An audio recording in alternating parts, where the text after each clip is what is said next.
আসসালামু আলাইকুম। আমাদের শিশু সন্তানদের মাঝে শৈশবকালেই কিছু দায়িত্বশীল এবং অবিডিয়েন্ট প্র্যাকটিস করানো উচিত, যাতে তার ভবিষ্যতে একটা দায়িত্বশীল পার্সোনালিটি তৈরি হতে পারে। সে বিষয়ে বেশ কিছু বিষয় রয়েছে যেগুলো আমরা একটু আলোচনা করার চেষ্টা করব। আমরা যদি শিশুদের শৈশবকালেই তাদেরকে রেসপন্সিবিলিটি, ডিসিপ্লিন এবং সেলফ এস্টিম প্রভৃতি বিষয় যদি আমরা শিক্ষা দিতে পারি, তাহলে ভবিষ্যতে তার মধ্যে একটা ডিসিশন মেকিং স্কিল তৈরি হতে পারে এবং তার স্ট্রং একটা ক্যারেক্টার তৈরি হওয়ার সুযোগ থাকবে। সেজন্য আসলে শিশুদের মধ্যে শৈশবকালেই এসব প্র্যাকটিস শেখানো উচিত প্রতিটি গার্ডিয়ান এবং মা বাবাদের। এ বিষয়ে কিছু বিষয় রয়েছে যেগুলো আমরা একে একে আলোচনা করার চেষ্টা করব। যেমন প্রথমত হচ্ছে রেসপেক্ট ফর আদার্স, অর্থাৎ অন্যদেরকে সম্মান করা শেখানো। শিশুরা সাধারণত সিনিয়রদেরকে রেসপেক্ট করবে, তাদের সমবয়সীদেরকে রেসপেক্ট করবে। এই বিষয়গুলো আসলে তাদের মধ্যে বাই নেচার আসলে তৈরি হয়।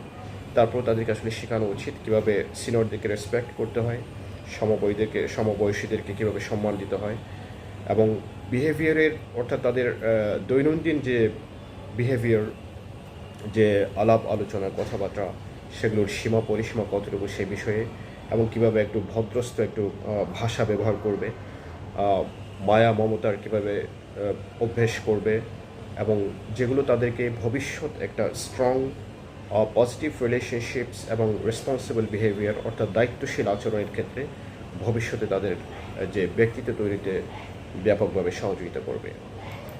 নাম্বার 2 হতে পারে দ্য ইম্পর্টেন্স অফ লিসনিং, অর্থাৎ খুব মনোযোগ দিয়ে কোনো কিছু শোনা। অ্যাক্টিভ লিসনিং যেটাকে আমরা বলি, অর্থাৎ সক্রিয়ভাবে শোনার চেষ্টা করা। এই অভ্যেসটাও আসলে আমাদের শিশুদেরকে শৈশব থেকেই সেটি শেখানো উচিত, যাতে তাদের মধ্যে এক ধরনের এমপ্যাথি অর্থাৎ সহানুভূতি, সমানুভূতি তৈরি হতে পারে, এবং যারা ভালোভাবে কমিউনিকেট করতে পারে, ইন্টারপার্সোনাল অর্থাৎ আন্তঃব্যক্তিক যে যোগাযোগ রয়েছে তাদের মধ্যে, শিশুদের মধ্যে, সেই যোগাযোগগুলো very স্ট্রংলি করতে পারে, এবং তাদের মধ্যে এক ধরনের ধৈর্য, যেটাকে আমরা পেশেন্স বলি, সেটা তৈরি হয়, অ্যাটেন্টিভনেস তৈরি হয়, মনোযোগিতা তৈরি হতে পারে, এবং বিভিন্ন পরিবেশে যেন তারা সেই ধৈর্য, তারা সেই এমপ্যাথি, সিম্প্যাথি অর্থাৎ সহানুভূতি, সমানুভূতির প্র্যাকটিস করতে পারে প্রতিদিন তাদের যে দৈনন্দিন কার্যক্রমে, সেগুলো আসলে শেখানো উচিত। তাহলে ভবিষ্যতে একটা স্ট্রং পার্সোনালিটি এবং তাদের মোরাল ভ্যালুস সম্পর্কে একটা আইডিয়া তৈরি হতে পারে। নাম্বার 3 হতে পারে শিশুদের শৈশবে সবচেয়ে বেশি গুরুত্বপূর্ণ যে বিষয়টা আসলে আমরা সাধারণত বিভিন্ন ব্যস্ততার মধ্য দিয়ে, বিশেষ করে যারা গার্ডিয়ান এবং প্যারেন্টসরা থাকি, তো সেক্ষেত্রে আমরা শিশুদেরকে আসলে একটু একটু করে দৈনন্দিন যে কার্যক্রমগুলো রয়েছে সেগুলো আসলে তাদেরকে শিক্ষা দেওয়া উচিত। তো আমাদের একটি গুরুত্বপূর্ণ ইস্যু হচ্ছে গুড ম্যানার্স অ্যান্ড গ্র্যাটিটিউড, অর্থাৎ ভালো ব্যবহার এবং কৃতজ্ঞতা প্রকাশ। শিশুদেরকে শৈশব থেকে আসলে শেখানো উচিত প্লিজ, থ্যাংক ইউ, তারপর কাউকে গ্রিটিংস করা, গ্রিট করা, সালাম দেয়া, প্রভৃতি বিষয়গুলো আসলে তাদেরকে ছোট একদম শৈশব থেকে আসলে শেখানো উচিত। তাহলে তাদের মধ্যে এক ধরনের রেসপেক্ট এবং নমনীয়তা, ভদ্রতা, পারস্পরিক শ্রদ্ধাবোধ তৈরি হতে পারে, এবং যেটা ভবিষ্যতে তাদের সামাজিক যে আন্তঃযোগাযোগ এবং সামাজিক যে পারস্পরিক সম্পর্ক রয়েছে, সেই বিষয়গুলোর একটা পজিটিভিটি অর্থাৎ পজিটিভ একটা অ্যাটিটিউড তাদের মধ্যে তৈরি হতে পারে, এবং তাদের সামাজিক সম্পর্কটা অনেক বেশি স্ট্রং হিসেবে গড়ে উঠতে পারে। আরেকটি বিষয় আমরা শিশুদেরকে শেখাতে পারি শৈশবে, সেটা হচ্ছে রেসপন্সিবিলিটি নেওয়া, টেকিং রেসপন্সিবিলিটি, অর্থাৎ দায়িত্ব কীভাবে নিতে হয় সেই শৈশব থেকে তাদেরকে আসলে প্র্যাকটিস করানো উচিত। যেমন আমরা শিশুদেরকে শেখাতে পারি তাদের কার্যক্রম, যে দৈনন্দিন যে কার্যক্রমগুলো করছে প্রতিনিয়ত, তাদের সে বিষয়ে তাদের রেসপন্সিবিলিটি এবং অ্যাকাউন্টেবিলিটি বিষয়ে তাদেরকে আসলে শিক্ষা দিতে পারি, শেখাতে পারি। তাদেরকে ছোটো ছোটো দায়িত্ব দিতে পারি, সে তাদের যে ছোটো কাজকর্মগুলো করছে সে বিষয়ে তাদেরকে অ্যাকাউন্টেবল করা, দায়িত্বশীল করা, এবং তাদেরকে তাদের যে স্কুল ওয়ার্কগুলো দেওয়া হয় সে বিষয়েও তাদেরকে আসলে একটু রেসপন্সিবিলিটির মধ্যে আমরা নিয়ে আসতে পারি, যাতে তাদের মধ্যে এক ধরনের ইন্ডিপেন্ডেন্স তৈরি হয়, ডিসিপ্লিন তৈরি হয়, এবং আত্মনির্ভরশীলতা তৈরি হতে পারে, যেটা তাদেরকে ভবিষ্যতে একটা রেসপন্সিবল দায়িত্বশীল ইন্ডিভিজুয়ালস তৈরিতে সহায়তা করবে, এবং যার রেজাল্টগুলো সাধারণত আমরা ভবিষ্যতে পরবর্তীতে বুঝতে পারব।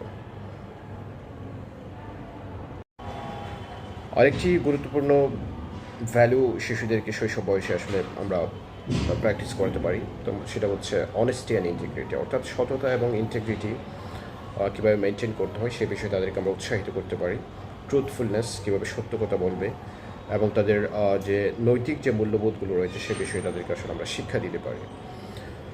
তাহলে এই অল্প বয়সে যদি, অর্থাৎ এই শৈশবে যদি আমরা শিক্ষা দিতে পারি, তাহলে তাদের মধ্যে এক ধরনের বিশ্বাস, পারস্পরিক যে আস্থা, ক্রেডিবিলিটি, বিশ্বাসযোগ্যতা এবং স্ট্রং, খুব শক্তিশালী একটা মোরাল ভ্যালুস তাদের মধ্যে তৈরি হতে পারে, যেটা তাদেরকে ভবিষ্যতে বেটার ডিসিশন মেকিং এবং দীর্ঘমেয়াদী একটা সাফল্যের দিকে নিয়ে যেতে পারে। আরেকটি বিষয় আমরা শিশুদের শৈশব বয়সে শেখাতে পারি, সেটা হচ্ছে সেলফ কন্ট্রোল অ্যান্ড পেশেন্স, অর্থাৎ কীভাবে নিজেকে নিয়ন্ত্রণ করবে এবং ধৈর্য ধারণ করবে। শিশুরা স্বভাবতই ন্যাচারালি খুব চঞ্চল হয়। তাদেরকে যদি আমরা ইমোশনসগুলোকে কীভাবে হ্যান্ডেল করতে হবে, অর্থাৎ আবেগগুলো তারা কীভাবে ম্যানেজ করবে এবং কীভাবে তারা রিয়্যাক্ট করে, সে বিষয়টা যদি আমরা তাদেরকে একটু ডিসিপ্লিনের মধ্যে নিয়ে আসি, তখন তাদের ভবিষ্যৎটা আরও ভালো হয়। যেমন কোনো কিছু করার পূর্বে একটু চিন্তা করা, তারপর কীভাবে দ্বন্দ্ব, সংঘাত ইত্যাদি শান্তিপূর্ণভাবে আসলে রিজলভ করা যায়, সমাধান করা যায়, সেটেল করা যায়, সে বিষয়ে তাদেরকে টুকটাক শিক্ষা দেওয়া এবং তাদের মধ্যে কি এক ধরনের চিন্তাশীল যে মনন তৈরি করা, সেই মননটা তৈরি করার জন্য আসলে আমরা গার্ডিয়ান হিসেবে তাদেরকে হেল্প করতে পারি, যেটা ভবিষ্যতে যে কোনো চ্যালেঞ্জিং সিচুয়েশন মোকাবিলায় তাদেরকে সহযোগিতা করবে। আরেকটি ভ্যালু আমরা শিক্ষা দিতে পারি শৈশবে শিশুদেরকে, সেটা হচ্ছে সীমা পরিসীমা জানা, অর্থাৎ understanding values of understanding the boundaries, অর্থাৎ আচরণের বাউন্ডারি, সীমা পরিসীমা সম্পর্কে জানা। শিশুদেরকে সাধারণত আমরা যদি পার্সোনাল স্পেস, প্রতিটি মানুষের একটা ব্যক্তিগত যে একটা স্পেস রয়েছে, প্রাইভেসি রয়েছে, গোপনীয়তা রয়েছে, কিছু নিয়ম কানুন রয়েছে, সে বিষয়ে আমরা যদি শিশুদেরকে ছোট বয়সেই, অর্থাৎ শৈশবেই যদি শিক্ষা দিতে পারি, তাহলে ভবিষ্যতে, অর্থাৎ সে যখন বড় হবে, তখন সেই বিষয়গুলো সম্পর্কে মোটামুটি ভালো একটা আইডিয়া থাকবে এবং সেগুলো মেনে চলার চেষ্টা করবে। তাহলে তাদের মধ্যে পারস্পরিক যে একটা সম্পর্ক, শ্রদ্ধার সম্পর্ক, ভালোবাসার সম্পর্ক, সহানুভূতির সম্পর্ক এবং যে ডিসিপ্লিন, লাইফ ডিসিপ্লিন, অর্থাৎ জীবনের যে একটা শৃঙ্খলার প্রয়োজন রয়েছে, এবং ভালো এবং খারাপের যে একটা ক্লিয়ার সেন্স, স্পষ্ট যে ধারণা, সেই ধারণা তাদের মধ্যে তৈরি হতে পারে, অর্থাৎ clear sense of right and রং। আরেকটি বিষয় হচ্ছে কম্পেশন অ্যান্ড এমপ্যাথি। এটা খুবই গুরুত্বপূর্ণ একটা বিষয়। যদি আমরা শিশুদেরকে শৈশব বয়সে আমরা শেখাতে পারি কম্পেশনের চর্চা, অর্থাৎ সহানুভূতি, সমানুভূতি, করুণা, দয়া, ভালোবাসার যে চর্চাগুলো, সেগুলো আসলে আমাদের শিশুদেরকে একদম শৈশব থেকে আসলে তাদের প্র্যাকটিস করানো উচিত। তাহলে তাদের মধ্যে এক ধরনের জেনারসিটি তৈরি হবে, উদারতা তৈরি হবে এবং তাদের ইমোশনাল ইন্টেলিজেন্স, অর্থাৎ যেটাকে আমরা আবেগিক যে বুদ্ধিবৃত্তি বলি, সেটা তৈরি হতে পারে এবং তারা ভবিষ্যতে এটার মাধ্যমে তারা যখন আরও বড় হবে, একটা মিনিংফুল এবং কেয়ারিং যে একটা সম্পর্ক তৈরির বিষয়ে তারা অনেক বেশি সহযোগিতা পাবে, অর্থাৎ তারা সেই বিষয়ে যদি ওরিয়েন্টেড থাকে। আরেকটি গুরুত্বপূর্ণ ইস্যু যেটা আমরা সাধারণত ভুলে যাই অনেক সময়, সেটা হচ্ছে the value of hard work, অর্থাৎ কাজ করার যে একটা মূল্য, সেই মূল্যটা তাদেরকে বোঝানো। আমরা যদি ছোট বয়সেই খুব অল্প করে তাদের মধ্যে অধ্যবসায়, ডেডিকেশন, কমিটমেন্ট শিশুদের মধ্যে আসলে শেখাতে পারি, তাহলে এবং কাজের যে একটা স্ট্রং এথিক রয়েছে, সেই বিষয়টা যদি আমরা তাদেরকে একটু করে ইনস্টিল করতে পারি, দিয়ে দিতে পারি শৈশবেই, তাহলে ভবিষ্যতে যখন সে যৌবন বয়সে পদার্পণ করবে, যখন সে বয়ঃসন্ধিকালীন বয়সে পদার্পণ করবে, যৌবন বয়সে পদার্পণ করবে এবং যখন সে বড় হবে, তখন সে তার মধ্যে এক ধরনের সাফল্য পাওয়ার জন্য, অর্থাৎ তার জীবনকে কীভাবে সুন্দর করবে, তার লাইফ স্কিলগুলো কীভাবে সে আরও ডেভেলপ করবে এবং সে তার যে একটা ডেস্টিনেশন যে সেট করবে, প্ল্যানিং করবে, সে বিষয়গুলো তার মধ্যে তৈরি হতে পারে বাই নেচার। এবং তার মধ্যে এই জন্যে খুবই তার মধ্যে অধ্যবসায় এবং পারসিস্টেন্স, ডিসিপ্লিন, অর্থাৎ শৃঙ্খলা, অধ্যবসায়, পরিশ্রম, কাজ এবং কাজের প্রতি দায়িত্বশীলতা, সার্বিকভাবে এই বিষয়গুলো যদি আমরা শেখাতে পারি, তাহলে আমাদের যে প্রিয়তম শিশু সন্তান যারা রয়েছেন, তাদের শৈশবেই যদি আমরা তাদেরকে একটু করে তাদেরকে যদি ওরিয়েন্টেড করতে পারি, তাহলে তাদের ফিউচার যেটা তাদের ভবিষ্যৎ জীবন, অর্থাৎ যেটা নেক্সট টু কাম, ভবিষ্যতে তাদের যে 70 বছর 80 বছর তাদেরকে জীবন যে যাপন করতে হবে, তাহলে সেটা আরও সুন্দর হবে, সফল হবে এবং আরও বেশি মিনিংফুল এবং ইফেক্টিভ হবে।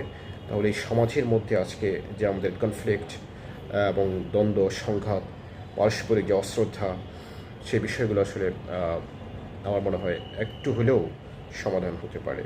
এবং আমরা we should be careful as guardian, as parents. Thank you. আসসালামু আলাইকুম।